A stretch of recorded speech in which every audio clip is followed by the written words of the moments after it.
महीने में एक बार, महीने में नहीं बने तो 2 महीने में एक बार, 2 महीने में नहीं बने तो 6 महीने में एक बार, 6 महीने में नहीं बने तो साल में कम से कम एक बार पार्थिव शिवलिंग का निर्माण करना चाहिए और उसका पूजन कर कर विसर्जन करना चाहिए।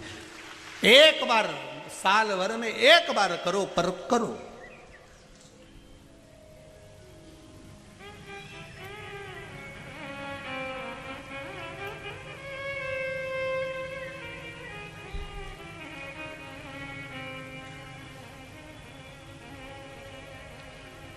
पार्थिव शिवलिंग का निर्माण और जो नियम है, शिव महापुराण के जो नियम बताएं पार्थिव शिवलिंग के, ब्राह्मण सफेद मट्टी का, श्वेत मट्टी का शिवलिंग बनाए, वैश्य पीली मिट्टी का शिवलिंग बनाए, क्षत्रिय लाल मट्टी का शिवलिंग बनाए, शूद्र काली मिट्टी का शिवलिंग का निर्माण करे।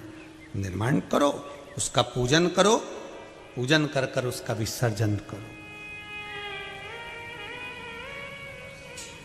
हफ्ते में नहीं बने महीने में करो, महीने में नहीं बने 2 महीने में करो, 2 महीने में नहीं बने 6 महीने में करो, 6 महीने में नहीं बने 12 महीने में करो, पर एक बार करना चाहिए।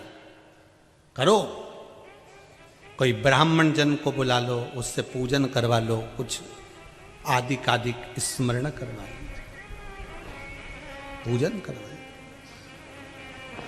आ जाए ब्राह्मण पूजन करने तो ठीक, नहीं तो स्वयं शिवलिंग का निर्माण कर कर पूजन करो, पर करो। स्वयं दशरथ जी महाराज ने भी शिवलिंग बनाए थे। माता कौशल्या, माता कैकेयी, माता सुमित्रा, उन्होंने भी पार्थिव शिवलिंग का निर्माण करा था। जितने गुरुजन रहे पार्थिव शिवलिंग का निर्माण करा।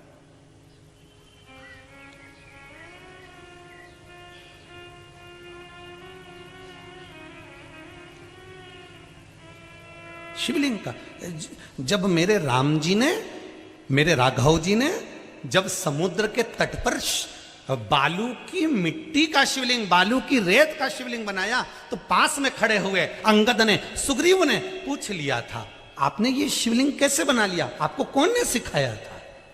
जब तक कोई सिखाया नहीं होगा तब तक बनाया। तो राघव जी कहते हैं, राम जी कहते हैं, मेरे गुरुदेव के आश्रम में जब मैं पढ़ने गया था तो मेरे गुरुजी रोज मुझसे पार्थिव शिवलिंग बनवाने का बताते थे। मैंने निर्माण करता था, गुरुजी उसका अभिषेक पूजन करते थे, मैं उसका विसर्जन करने आ जाता था, इसलिए मुझे ये शिवलिंग का निर्माण करना आता है।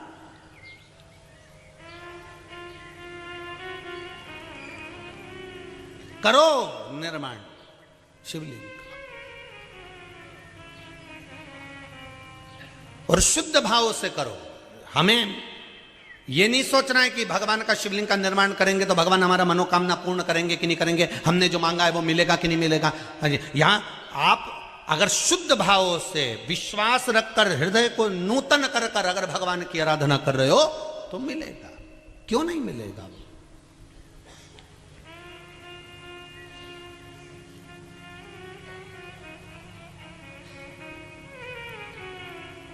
एक माता जी ने प्रश्न करा है, मैं व्हील चेयर पर हूं और मुझे पशुपति व्रत करना है, मैं मंदिर नहीं जा सकती, तो क्या करूं, क्या कर सकती हूं? हमारा निवेदन है, आप घर में शिवलिंग का निर्माण कर कर आप करो, पर करो। अगर मन है आपका नहीं जा सकते तो आप घर पर करो। शरीर चले जब तक मंदिर जाओ। शिव महापुराण भी कहती है, शरीर चले और तुम्हारे घर में चले तब तक सब अच्छे काम कर लो। जिस दिन तुम्हारे घर में नहीं चले, छोरा छोरी की चले, तब तुम 200 रुपया भी किसी को, 100 रुपया 50 रुपया भी किसी को नहीं दे सकते। चलेगी नहीं तो दोगे क्या?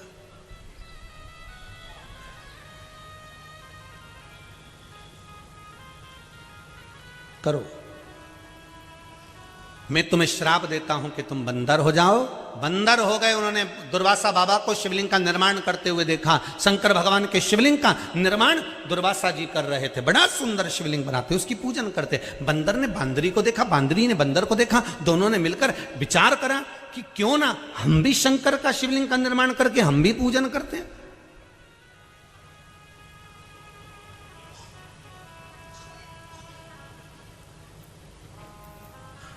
अगर आप पशुपति व्रत कर रहे हो, आप शिव जी पे जल चढ़ा रहे हो, आपको देखकर कोई दूसरा चालू करता है, तो ये समझ लो कि भगवान ने आपको प्रेरणा दी है कि अब तू भी ऐसा कर तो तेरा कल्याण हो जाएगा। तू भी ऐसा कर, तेरा कल्याण हो जाएगा। हमें दूसरे के अवगुण नहीं लेना कि दूसरा अगर ज्यादा श्रृंगार कर रहा है, दूसरा ज्यादा खर्च कर रहा है, दूसरा व्यक्ति खूब उड़ा रहा है होटल में जाकर या कहीं पार्टी में उड़ा रहा है, तो उसको देखकर हमको उड़ाना है। दुनिया के लोग जब शादी करते हैं, फंक्शन करते हैं, किटी पार्टी करते हैं, कोई पार्टी देते हैं, तो वो ये सोच कर देते हैं कि उसने जो खर्च करा था, हम उसकी किटी पार्टी में गए थे, उसने क्या क्या बनाया था, उसने पाव भाजी बनाई थी, उसने रसगुल्ला बनाया था, अपन करेंगे तो अपन ये आइटम बनाएंगे, उससे ज्यादा आइटम मैं बनाऊंगी, उससे अच्छी शादी मैं करूंगा, उससे अच्छा काम मैं करूंगा, उससे अच्छी पार्टी मैं करूंगा। अर्थात तुम्हारी शादी करने में, पार्टी करने में, किटी पार्टी करने में तुम्हारे भीतर थोड़ा ना थोड़ा अहंकार पैदा हो जाता है कि उससे अच्छा कर कर बताऊंगा। अहंकार आ जाता है, अभिमान आ जाता है और वो करी हुई पार्टी बेकार हो जाती है। पर भगवान की पूजन में अगर कोई लगा है, हमें बेकार चीज किसी की ग्रहण नहीं करना।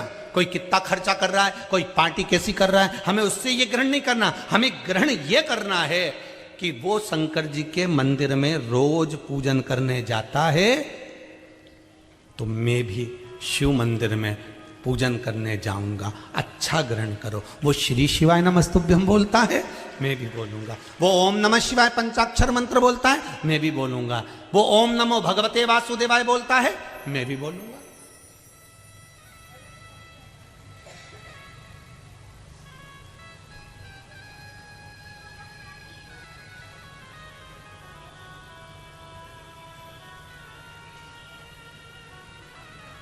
वो कहे ना, अभी अभी वो नया साल लोग का नया साल आने वाला, हिंदू धर्म का नया साल चैत्र में है।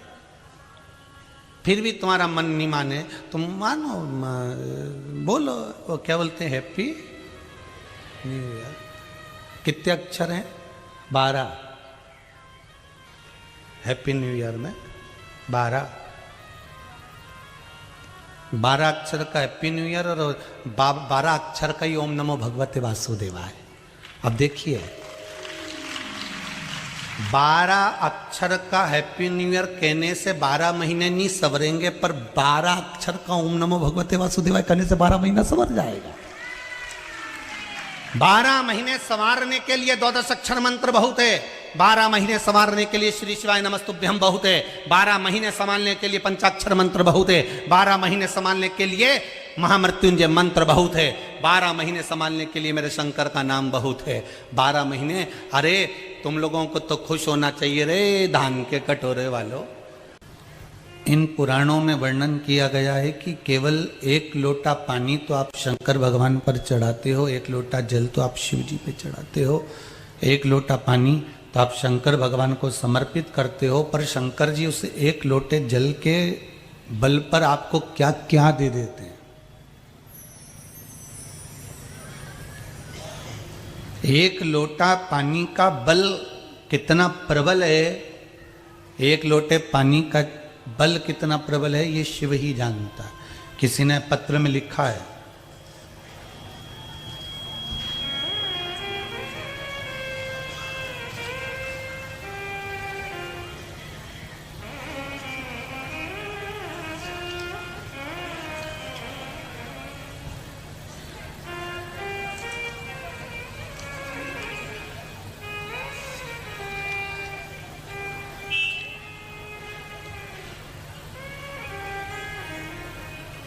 श्री राजेंद्र जी शर्मा भिलाई पावर हाउस से हैं।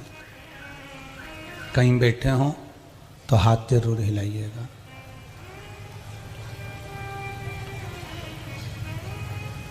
आपने पत्र के अंदर लिखा है, पत्र के भीतर वर्णन करा है, गला पकड़ रहा है बाबू, उसको देखिए।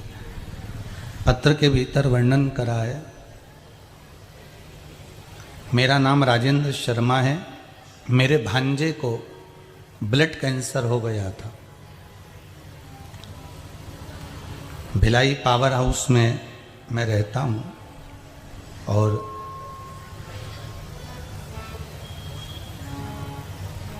ब्लड कैंसर उसको हो गया, इलाज भी चल रहा था पर कोई आराम नहीं लग पा रहा था। तब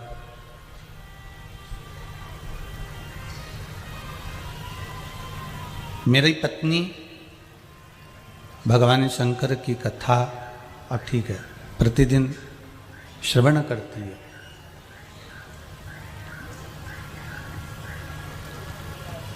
शिव महापुराण के कुछ उपाय उसने मेरे भांजे की बहू को बताए।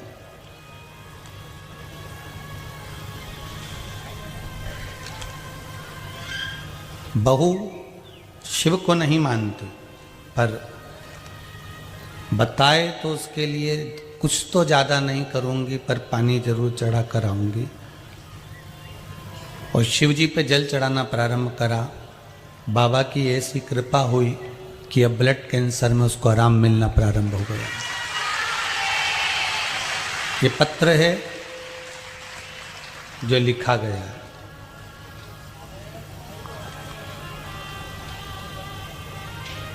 एक लोटे जल का महत्व क्या होता है? किसी ने अगर दिल से शंकर को चढ़ाया है, अगर किसी ने हृदय से शिव को समर्पित करा है, तो वो जानता होगा।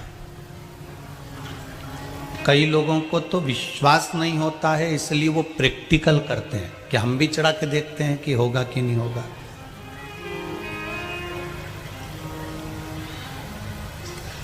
पर पूरी शिव महापुराण केवल विश्वास की है कि मानो तो मैं गंगा माँ हूं, ना मानो तो बहता पानी हूं।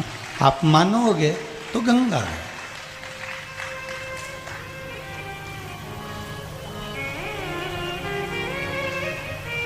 कल कितना पानी आया, आज भी मौसम गड़बड़ है। ऐसा नहीं है कि मौसम खुल गया है, आज भी गड़बड़ है। आपको पानी लग रहा था, हमको तो ऐसा लग रहा था कि गंगा भी शंकर की बड़ी भगत रही है, वो भी कथा में आई है। ये देखने वालों को लगता होगा, वो अपनी अपनी सोच होती है। जैसे एक मोर का पंख किसी के घर के बाहर गिर गया, पिताजी बोले कि मुझे लगता है कि घर के बाहर मोर आया था। माँ बोलती है कि मुझे लगता है कि मोर अंदर आया होगा, इसलिए मोर का पंख गिर गया होगा। छोटा सा बच्चा माता और पिता से कहता है, मुझे लगता है मेरा कृष्ण आया होगा, उसका मोर का पंख नीचे गिर गया है। उनको मोर नजर आ रहा था, उनको घर के बाहर और भीतर मोर दिख रहा था, पर बच्चे को कृष्ण दिख रहा था।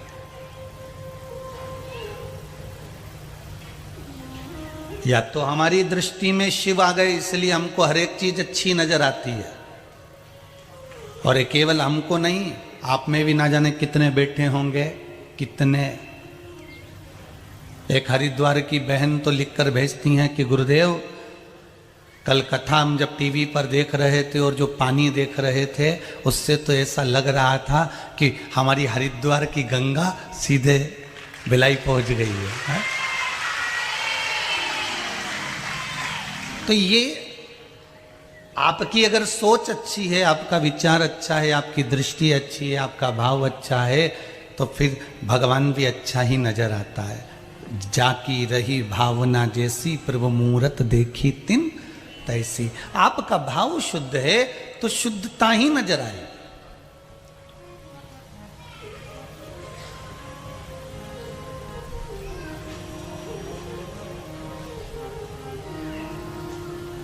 शिव महापुराण पूरी की पूरी विश्वास पर है। इसमें इसलिए रामचरितमानस में तुलसीदास जी ने लिख दिया, शंकर विश्वास रूपिणो। इसलिए तुलसी बाबा लिखते हैं शंकर विश्वास रूपिणो, मतलब शंकर विश्वास है। अगर आप विश्वास पर इसको भजोगे, विश्वास पर आप इसका स्मरण करोगे, विश्वास रखकर शिव को एक लोटा पानी अगर चढ़ाओगे तो ये पक्का है कि शंकर मिलेगा। एक लोटे जल की महत्वता क्या है, ये पर्चे में किसी ने लिखकर भेज दिया, शर्मा जी ने,